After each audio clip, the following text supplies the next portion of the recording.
Hello, I'm Dan Dearborn, and we're at Encore Studios, and this is One on One, an interview series with musicians, for musicians, by musicians, about the relationship we all have with music. As musicians, we've all been through the same things and had shared experiences at one point or another. It's important to highlight what we do and the journey we're all on, so each one of us, especially the younger players, will know we aren't alone. The bottom line is regardless of age, race, gender, sexual orientation, genre of music, or how you brand and promote it, we're all simply struggling musicians. My guest today has been a mainstay on the local NEPA circuit forever. He's a performer, a singer, a songwriter, and a personality. He's known for being the quintessential tribute to Elvis, which he was doing long before the tribute epidemic exploded like COVID. He retired his tribute to the King last year to focus on himself and the music he's most passionate about. Please enjoy the following as I go one-on-one with a man who has more rock and roll problems than anyone I've ever met, my very good friend, Leigh Fierman.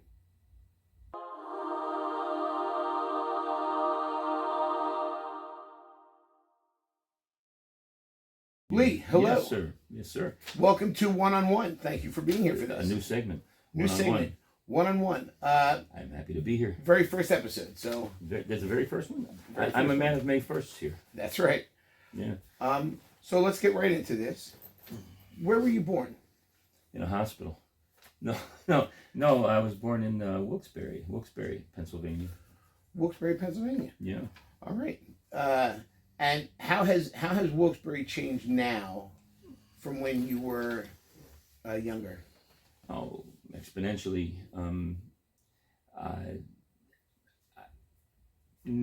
How's it changed? The demographic, the landscape, the just the cultural, input or output, or the cultural. What the word is the word I'm looking for here? The cultural outlay. The words aren't coming to me right now. Go ahead. Do you feel like you've grown with that change? I've grown. I've grown kind of aware of it more so than with it. I've always been kind of I welcome everybody and everything. I've kind of been a loner, so I don't really, outside of performing, I don't really assimilate myself much to many things. Okay. I'll perform. I'll be in front of 1,000 people, 100 people to 500 people, but outside of that, I'm pretty much a loner. And where are your parents from? Same area. Okay. So you've kind of all kind of been in the same NEPA area Yeah. for years. So you truly are that typical NEPA family for years. You're Yeah. We're from northeastern Pennsylvania, and that's it. What did your parents do? My dad was he was credentialed in psychology. He was educated in his degrees and certifications and that. However, he became an iron worker. And he was eventually injured on the job, and an injury made way for him to be permanently disabled. So he lived his life in a disabled capacity, but really one of the most ambitious. And the guy never had a bad day. He never complained. He just, he loved life and lived it I'd say like a crazy person, but he did all right, And my mother was, she spent some time in the secretary field, secretarial, and then she was an optician. She was for a while, I'd say at least maybe 7-8 years, and then but more importantly, she was a mother and a homemaker, which is the hardest job.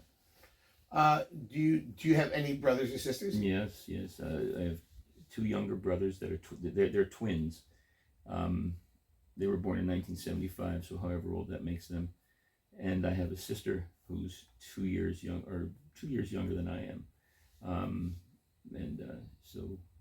But I'm the oldest. All right. The oldest, yeah.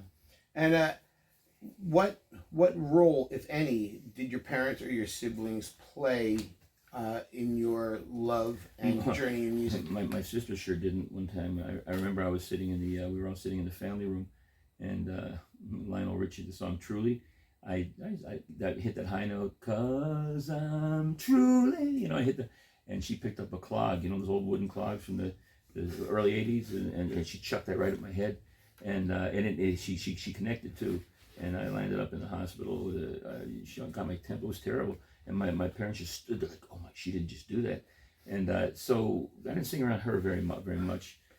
She was serious about it. She just didn't like me singing at all, but my brothers, they kind of they still encourage, like they're still really happy, like when they hear me on the radio or when they have my CD, they'll play it.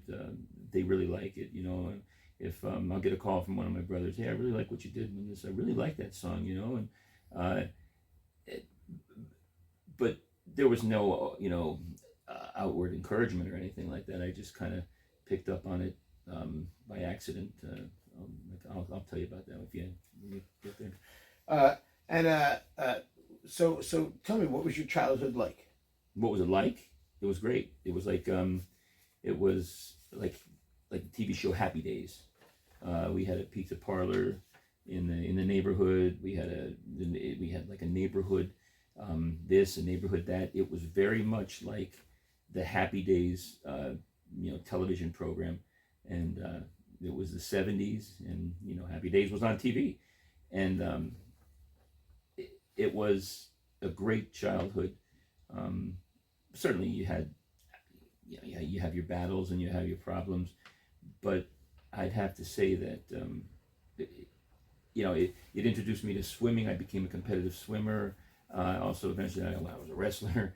I then became a singer. So all my sports and kind of hobbies and everything developed, and it was a I believe the '70s and '80s were a good time to be alive. I had a lot of fun even as a kid. So I love the '70s, and I love the '80s even more. And my childhood was just dandy. Do you remember the specific moment when music kind of entered your consciousness and made a difference to you? Yeah, it was probably it was like 1973. Run Joey Run. I heard, and it was on AM radio. Was big then, and most cars, not all cars had AM FM. They would have an AM radio. So my grandfather would go out for rides, and he'd play the AM radio, and you'd hear everything on AM, and so I heard, everything from Buck Owens to Elvis to Charlie Pride, to anybody who was on, the box tops. So I knew that I recognized that I liked songs, like that that some were catchy, some were less catchy, but there was something about them I liked. The hook. I would say that's how I realized I liked them, and what inspired me. What happened was I was on the side of my house on August 16th, 1977, on the side of my house. I don't know why. I think my mother threw me out or something for the after. I was a bad boy or something, and go outside or whatever. So I was standing outside of my house, and all of a sudden I heard my mother scream, this blood-curdling scream. I was, what? Elvis Presley died. All right, okay, yeah. And I remember Elvis was. I saw he had some specials out, the black leather, and I knew he was a cool-looking guy, but I didn't know much about him. I was just the kid. And I said, really? And so she started playing his music incessantly for the next 2 years. That's all I heard. In the morning, afternoon, and if I was home all day, I heard it all day. If I was in school, I didn't hear it. When I got home, I heard it. And I mean all day, all night. So when you're around those songs, you start, they get into your consciousness. What happens? You start to hum them, then you start to sing them. And then you say to yourself, what the hell, I think I sound a little like this guy, or I was making myself sound like him. So before you knew it, I'm singing like this guy. And I was like, what the heck brought this on, you know? And that's how that started. I was 9. Now, at that time, do you feel like you were listening or hearing music differently than the other kids your age? Yeah, I felt that I was able to, even then, reach down and feel a song and belt it out, project it, put, from my emotions. I was able to give an emotional performance then. I was able to interpret and put it out. Like, I might not have known what about life, I might not have known all about love or anything, but somehow, some way, I know how to dig deep and hit notes that really come from somewhere, from hurting or loving, and maybe I was just emulating what I heard, but I knew that I had a decent voice to sing with. I knew that I was able to hit notes, and my voice was doing some pretty neat things for my age. I was aware of it, and then came the talent show. The first time I heard applause, which I would say for me was the beginning of the end. And that actually leads into my next question. Yeah. I was gonna ask you if you remember the first time you were singled out for your music talent, where somebody said like, "Wow, that was really great," or some, or specifically something. We were having a talent show, the Cub Scouts talent show. It was in our school. Were you a Cub Scout? Yes, okay. Yes, I was, and I was not, but I was not a Weebelo, not a Boy Scout.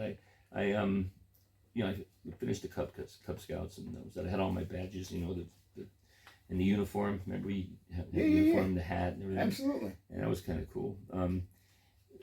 I was in the militant branch of the Cub Scouts. It was the militant wing of the Salvation Army. Yeah. Do you remember what song you performed for the talent show? Yeah. And how old were you then? 10. 10. Okay. Yeah. Teen Angel. Was that Teen Angel? Can you hear me? Are you somewhere up above? And am I still your own? And I remember when I was singing it, all these things I remembered, these girls were all going, and I thought, boy, that's nice that they didn't seem to pay any attention to me. And I didn't hate it, but I didn't know, anything about anything then. But I noticed that it got a lot of people and when I sang, people looked. They moved it. They more so than if I was talking. Singing seemed to be able to get people's attention, and I don't know whether I needed their attention or not, but I was able to get it. And I, in the beginning, I would sing.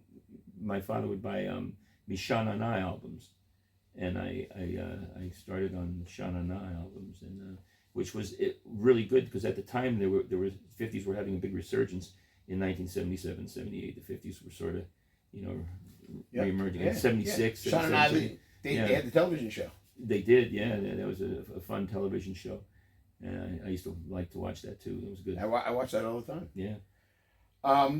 Do you play any instruments? Nothing to just some accompaniment, rough accompaniment, some rhythm guitar if I'm lucky, a little bit of piano if I'm lucky. Mostly it's all been vocals, I mean, I can fake it pretty good. I had a couple shows when the PA went out or whatever, I would pick up a guitar and I would just vocalize really loud and just, but yeah. At what age did you start playing or performing with your first bands? Mm-hmm. And kind of what was that whole experience like? 13. What was it like? Yeah. Chaos. It was silly. You're a kid. You want to have a band. You do for a week, and then you go some. You might do a talent show. It was always hard. The hardest thing, even then, there was two things that are the same today as it was back then. Hard to get a bass player, and hard to get people together to practice. Right. That's been true probably since the dawn of. So I knew back then. I said, this is difficult. I could never get a bass player, so I'd be on the cusp of a new band with no bass player, and then once in a while you get a band. Like once in a while one would happen, and what lasts for about a month or two. Were you working on originals ever, or did you work covers? I wanted to, but it was all covers. Especially back then. It's kind of try to pick fun covers, and Surfing USA, and surfing or surf a lot of surfing songs, and whatever like was on the top of the charts that was kind of easy. Blues progression is what we did, and we didn't even have names for the band. We were one band that I was in. We did a bazaar, and on the marquee, on the poster, it said Live Music Nightly, and I thought, well, that's a good name for a band, Live Music Nightly. So that's what I named it. That's very good. There was a band in Jersey when I was growing up that called themselves Free Drinks. What was it? That was probably on the board too. Yeah, it was Free Drinks. Well, it saves the time trying to think of a name, because sometimes if you put yourself on the spot and you want to think of a band name, you'll never do it. But if you just have one given to you, well, that'll work. Now, did you have a period where you were writing original music? Only doing it with someone, or just by yourself? Just by myself, where I've written lots of stuff by myself. Some pretty good stuff I'm proud of, and I have it kind of stored away, and but never to expose it publicly. My participation in bands was always a means to. There was going to be a bazaar. We were going to do an auditorium. We were going to be rock stars, but it was always cover stuff. It was never. I wasn't going to get kids of my age together that wanted to write. Nobody cared. And what is your personal writing style like? What is your process of doing that? It's interesting. I say that I don't write a song. The song writes itself. You have to have your inspiration. It comes from somewhere. You have to be in a mindset. You don't even necessarily be aware that you're writing something, but you have to be feeling something. And when you feel something, it's like a burst that comes through you. The words and the melody, for me, come at the same time. Where some people get that differently. They get just the melody, and then some people just get a melody. Some people just get words, and then they make a melody. Me, it's simultaneous, and that's just how it is. That's my style. Now, when I was writing this next question, I shuddered because I don't want this to get too out of hand. So, what were your earliest influences on music like?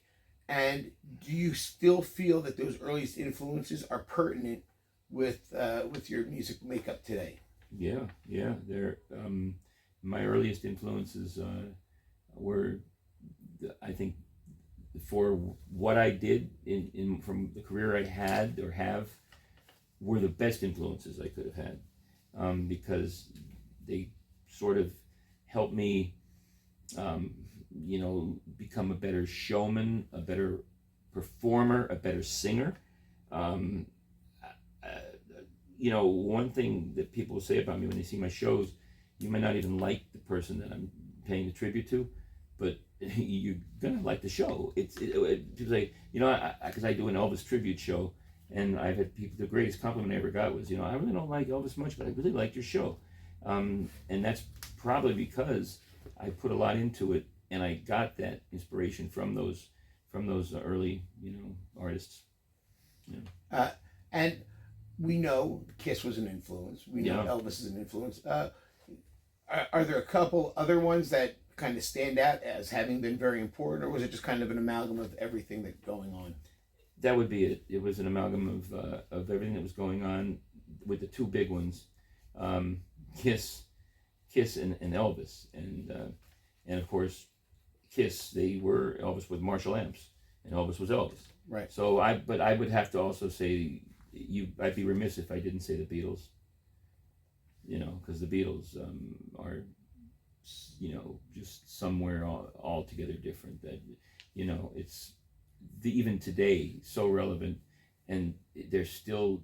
It's still so much to be explored with them, and even though they made a Sgt. Pepper, they may not have made their best Sgt. Pepper yet, and they amaze me. They're just so good. And do you have any children? I do. I have a 21-year-old daughter. She'll be 21 in early April. pretty soon. And what is her relationship to music? Is there any? She's she goes to Harvard, and I guess she's going to be a lawyer, and so she likes music, but she's very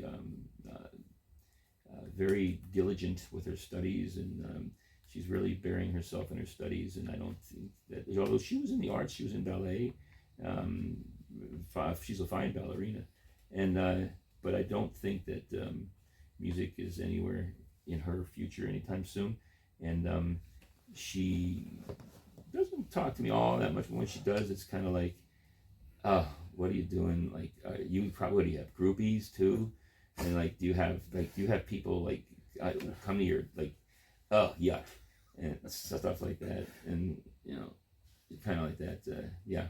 When you were younger, did you sing in school chorus or a church choir? Yeah, well, it was I happen to be Jewish, Jewish upbringing, so we had a choir at our temple. So I was in the choir, and in school I was in the chorus. But the problem was we weren't that evolved, our high school. So if you were in chorus, if you were a male, which was fine with me, it wasn't fine with the student population that were male, because they seemed to have an issue with a man being in the chorus, and they would let you know it with a good kick in the ass or a good punch in the face, and the teachers didn't do much to stop it. They kind of let a lot of this go on, so you were bullied pretty bad if you were in chorus and you were a male back in 81, 82.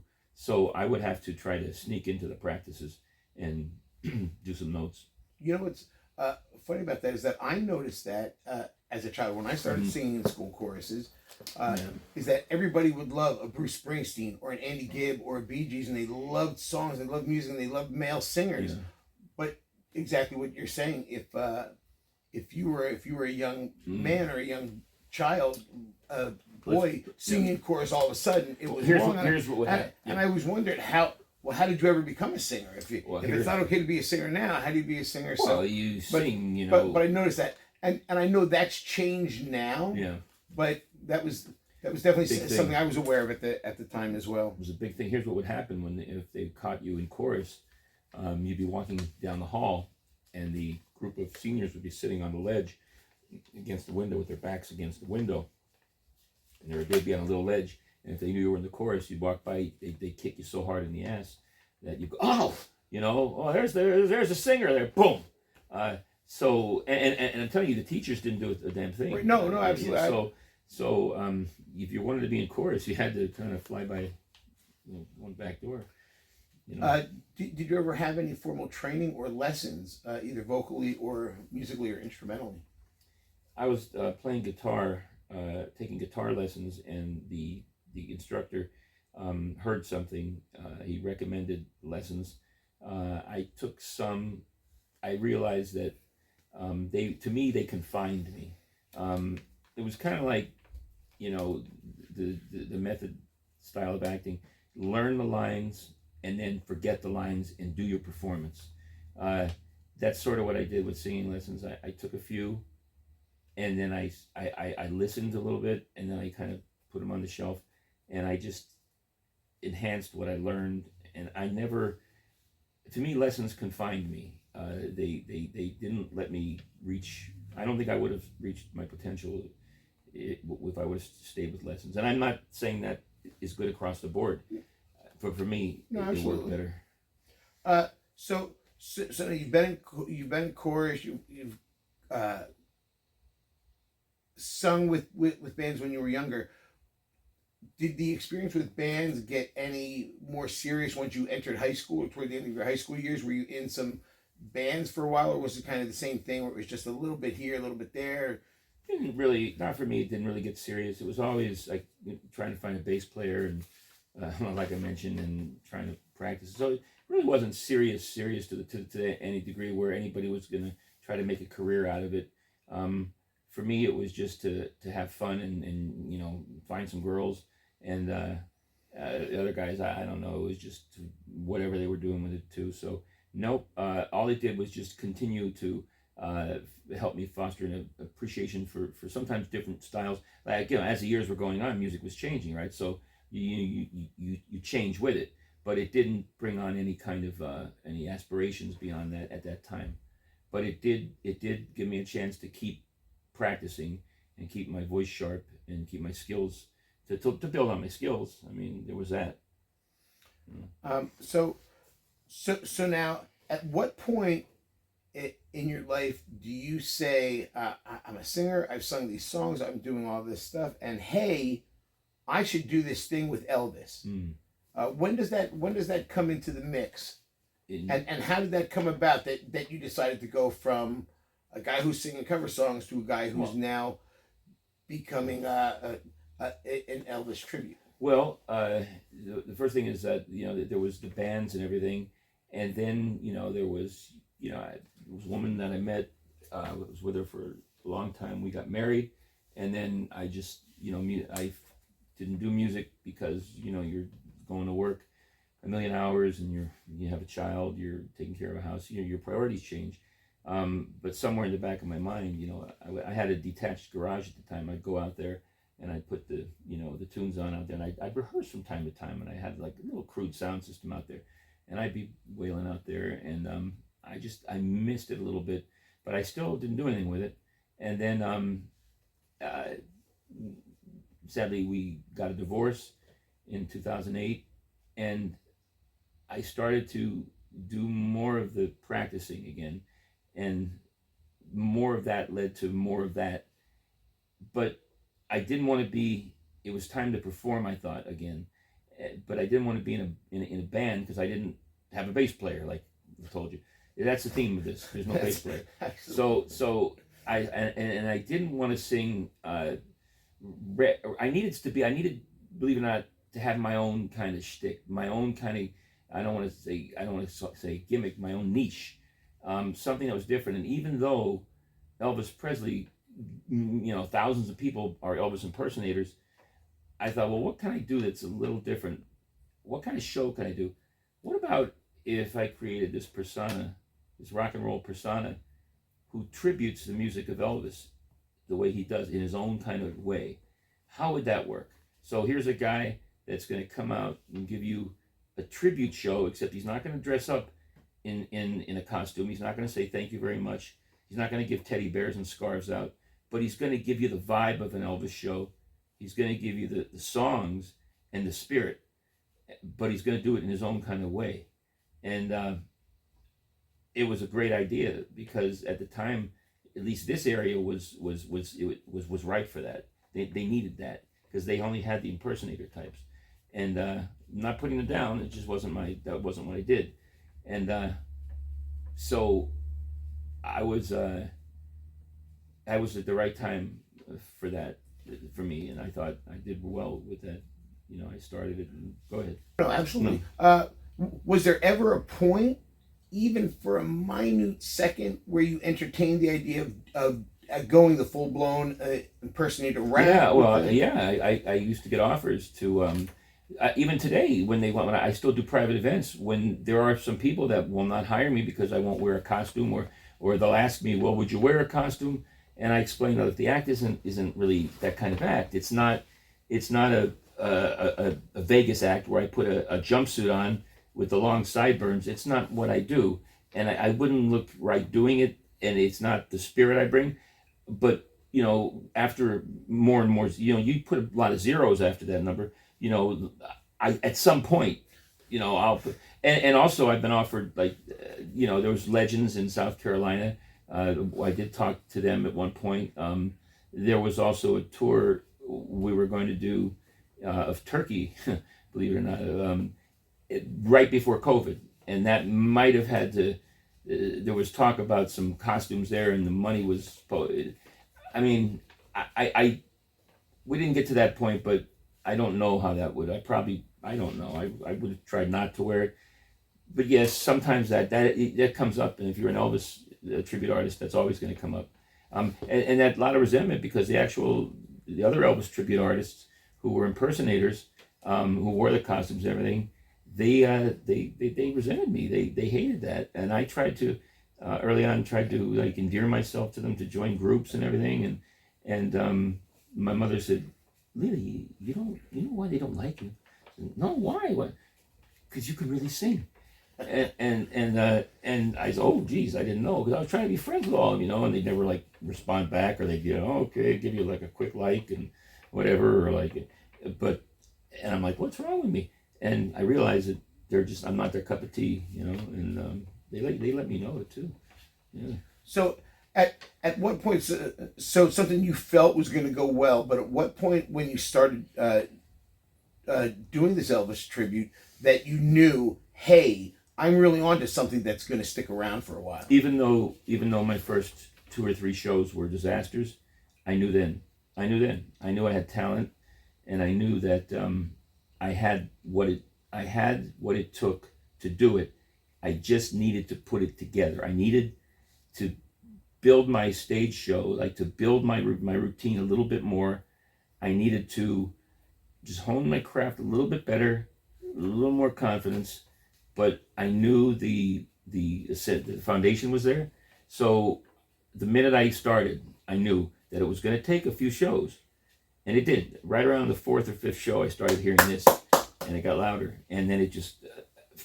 It was only supposed to be, because my brother was handling we call my manager at the time, and he was handling that, and it was only supposed to be on the weekends for a little fun, and it was in the beginning, and then when it caught on, like about 6 months down the road, it was every weekend plus a weekday, and then I mean when I say every week, it's like 2 shows on a Saturday, and it was all over. It was here, it was up in the New Jersey, New York, Connecticut, West Virginia.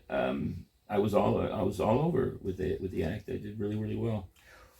Were you surprised or relieved at the longevity of what you had?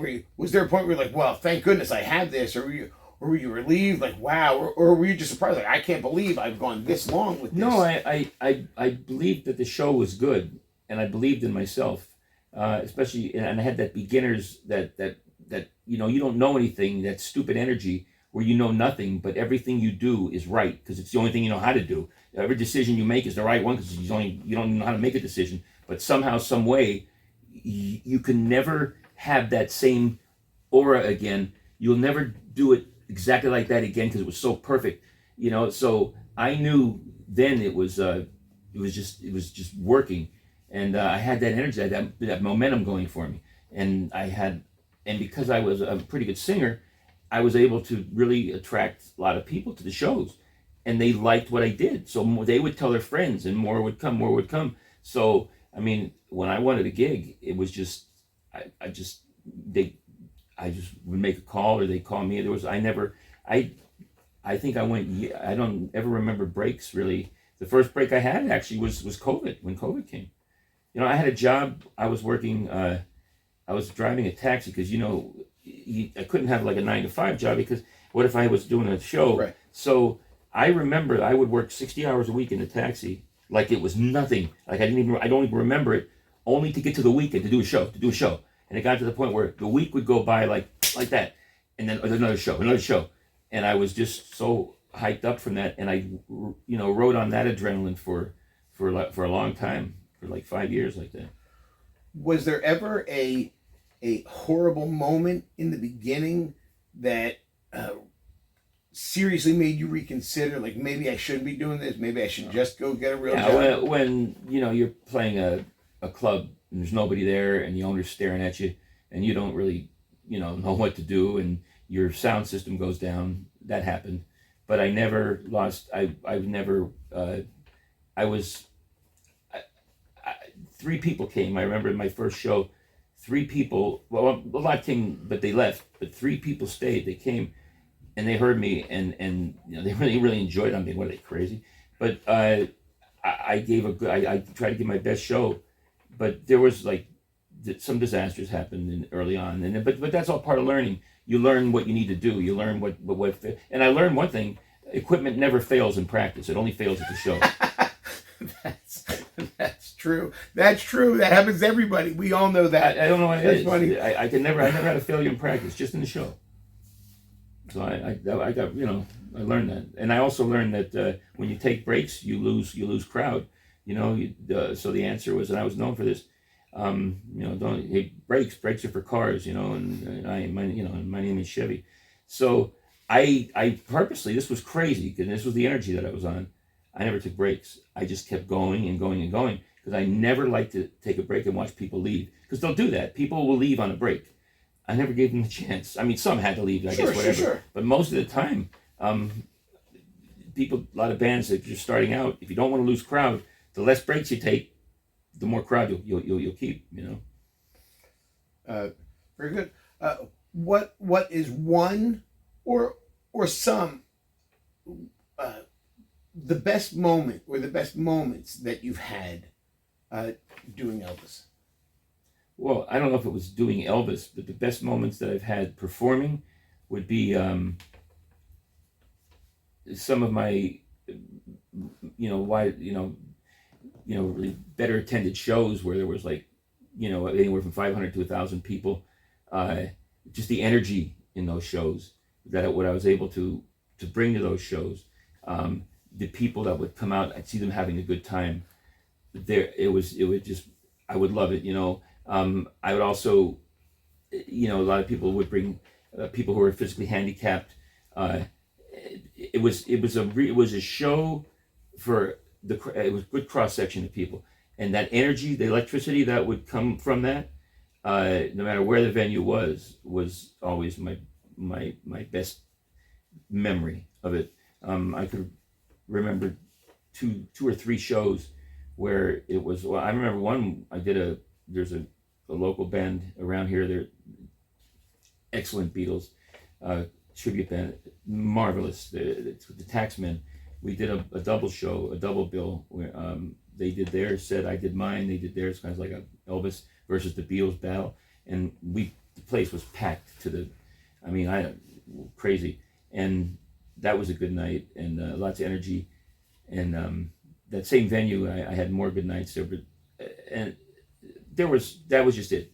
When there was good energy, I was all about it, and the show was on fire, and I didn't stop moving. I did not. That was that hunger. I just went, and for 3 hours. I of course the next day I'd be dead.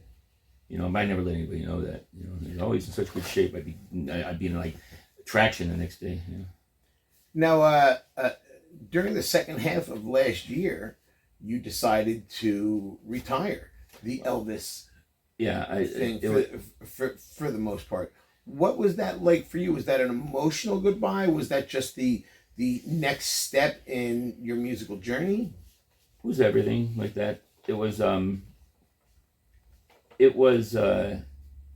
time, because I had felt like, as far as the act was concerned, publicly, to go out and do it in public venues, I had taken it as far as I think it could have gone.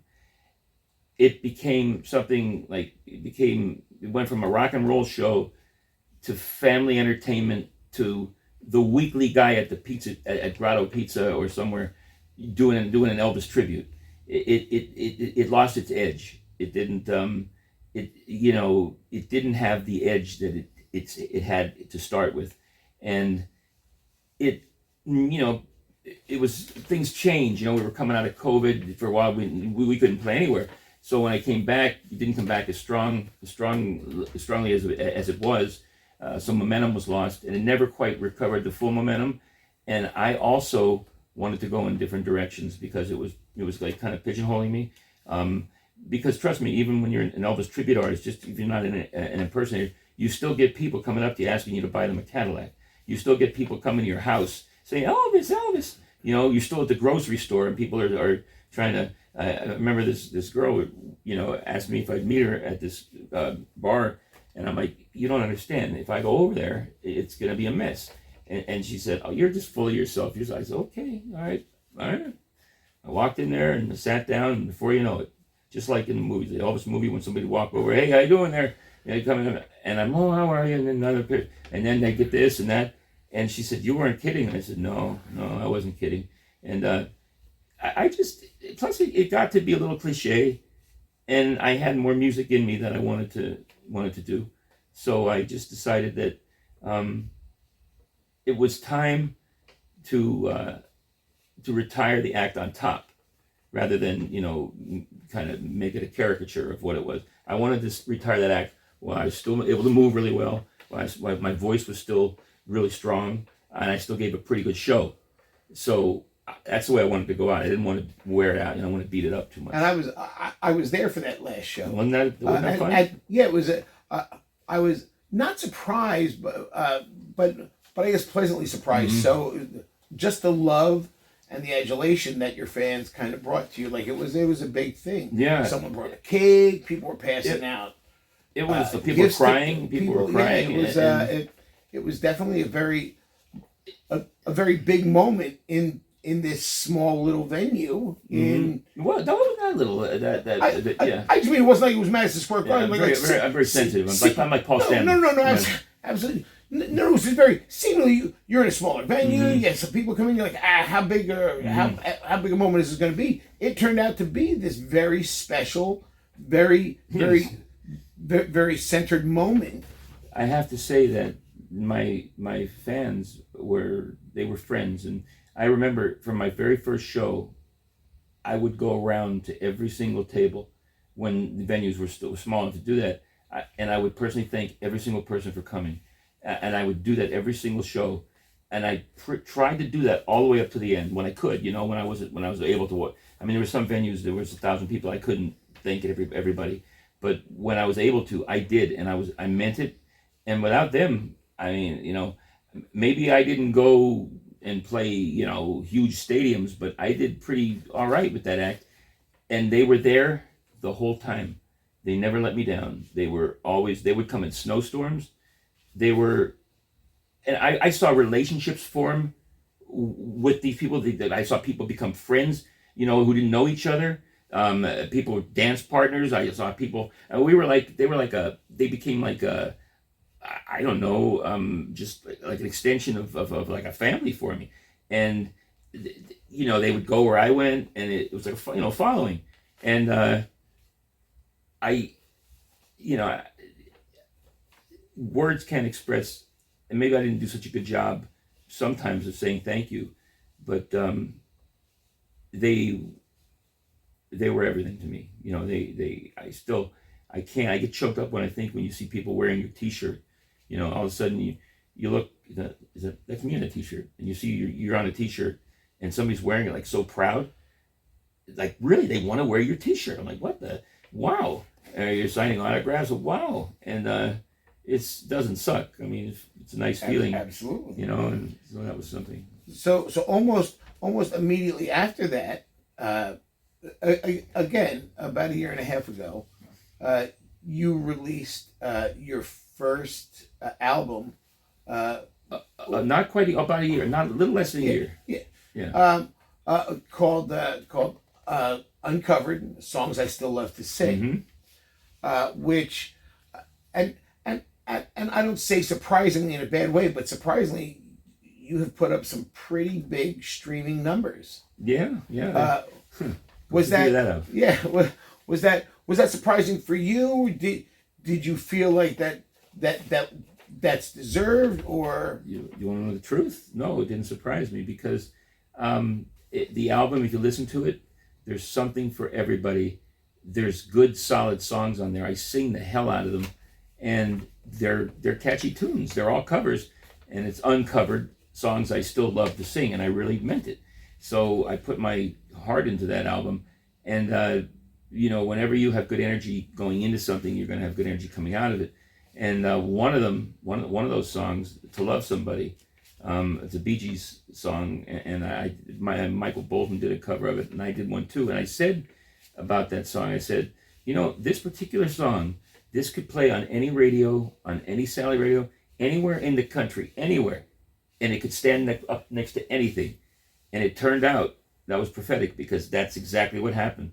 That is the one that's gotten the most attention. Yeah, and I remember I came here one day and we were checking the numbers. It's a few hundred, right? Few hundred. Yeah, right. 1 million, almost 2 million probably now. Over but people think when they hear that number, they think, oh, where's all the money? They don't understand their cover songs. Right. And today, when everything streams free, there's not much money that you make. It's right. Not you have to make money. On as we all know, for every 50,000 streams, you get half a penny. So, yeah, so, you know, today the money, you know, if you're going to make money doing it, you've got to make it in the shows and the merchandise. You really doing, you know, even though it's a great album, I didn't, you know, the IRS isn't looking for me on that because. So how just personally gratifying was it to finish the album and get it out there and put that music out? That was everything. That was everything because there were a lot of people that. So for some reason, just thought I only sing Elvis songs. Like they said, well, you sing Elvis.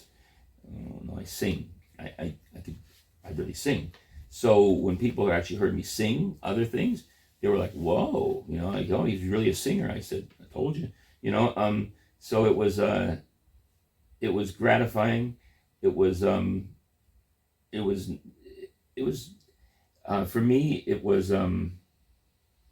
It was victory because, you know, I sort of, it was a project that I began and I finished the way I wanted to do it, and every song on there is from, you know, a song that I love to sing, and I don't know of anybody who heard the album and hates it. You know, they all liked it pretty much. So now, what does this album mean for the future? Because you've ended performing as the tribute to Elvis. So I'll still. Where are we going from time to time? I want to qualify that. From time to time, I will still get calls to do some private shows. So once in a while so the end of the road for Elvis wasn't really the end of the road for Elvis. No, it was. It was the farewell tour was in public venues was was the end of was the end. But the I'll still once in a while I'll do a show. There's talk now of actually one. Well, the fans, a lot of people couldn't get in. If you remember that last show last year, it was packed. A lot of people could not get in. So there's a lot of people asking me to do another. Are you ever going to do another one? We couldn't see it last time, and enough people have asked where the interest is there. So because they would like to see it, and because they were always so good to me through the years, I might do another public one. So I haven't decided, but probably going to do another public one, just for that reason. For that reason, I got all the the adoration I needed. I had all the rock and roll fun. I mean, wouldn't do it for that reason. No, I did all that. It was a lot of fun. It was a lot of fun. I would do it now because they keep asking. You know. And now will you go back to performing in venues live locally with this new set of music? Yeah, I've thought about it strongly, but if I would only do that with a live, two people behind me, or at least one really good player behind me, because to do it when you're doing an Elvis tribute act, it's okay to use a PA, you know, mic your instrumentals into the PA, because let's face it, you know, that's the way most tribute artists do it. But to go up there and sing other songs, other cover songs without accompaniment, to me, it's, and this is not to offend anybody. Oh my God, you love it, do it. But it's like a high-tech karaoke, and it has connotations. People view it that way, and that's how you're viewed. So if I was going to perform the new stuff, I would do it only with accompaniment, and that's hard to find sometimes. You know, that's just my perspective. What if it works for somebody else? You go ahead and do it. Now, before I get to the final little segment here, is there anything we didn't talk about that you feel you might want to put out there for either other musicians or for anyone else watching? Yeah. That you feel they should know? Yeah.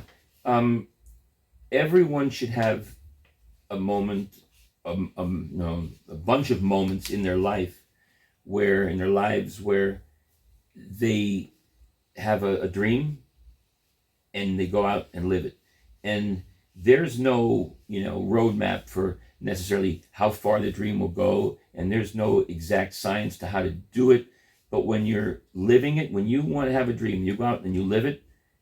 It's the greatest feeling in the world. I can't describe to you the high that it gives. That adrenaline, the pure adrenaline, the freedom it gives you, the honesty, and just the safety of knowing that you did something on your own terms, and nobody told you what to do, and you did all right, and you lived the dream. I would say to everybody, take some time out of your life to live your life, because you only have one life. So I think that's my closing part. I now present you with the final 10.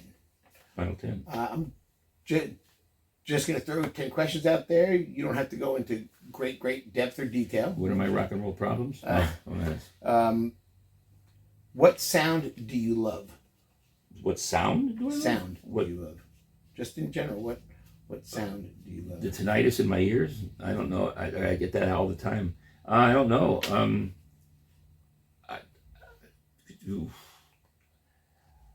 Sometimes a deep chord on a piano, I think. I don't know.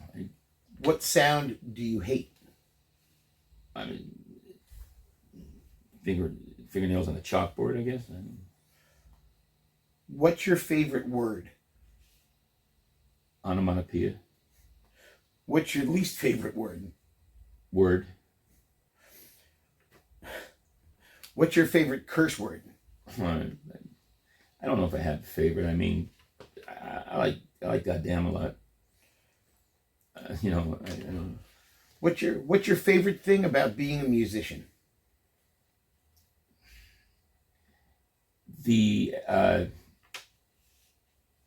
adrenaline, and the appreciation from the bands, the girls. No. What's your least favorite thing about being a musician? The girls, and the appreciation. No, the least favorite is the having the equipment gig. When you're gigging, going from place to place, it starts to. The older you get, the heavier it gets. I think that's it. And sometimes just the demands that one show to the next. But then I would always say to myself, I'm just so lucky to be doing this. But sometimes lugging the equipment wasn't always so fun. I used to have road help, but then equipment lugging is hard. If you weren't doing music, what do you think you would have to fill that void? I would probably be acting in the theater. Probably it would be in the performing arts somewhere. I don't know exactly where, but it would be in performing arts. Do you have a favorite music film? So many. Favorite.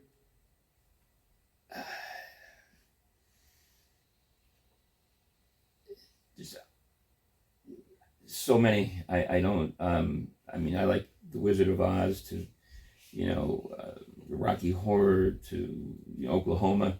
I don't know if there's a favorite. I like. I don't.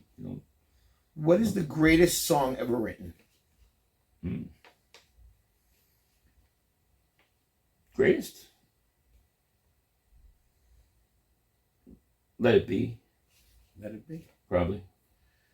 I want to thank you for giving me your time. Well, you're welcome. Thank you for this. Yeah, no, thank you. I hope it some people like it. I think we hit on some fun things. Yeah. I'm Dan Dearborn, and I've been one-on-one with Leigh Fierman. What's that? If you don't mind me asking, isn't there a podcast that comes out of here? There is a podcast that comes out of here. Yeah. It's called The Music Guys. How is that? Pretty good. It's pretty good. I watch it. I watch that I'll show. have to tune in and watch that. Oh my God. Yeah. The Music Guys. What is it? What is that podcast about? I guess music. It's about music. I heard it's two guys, who appreciate music. They get on there and they just talk music the whole time, and they're pretty entertaining. They are I'm pretty gonna catch it. entertaining. They are pretty entertaining. Thank you very much, my friend. Thank you. All right.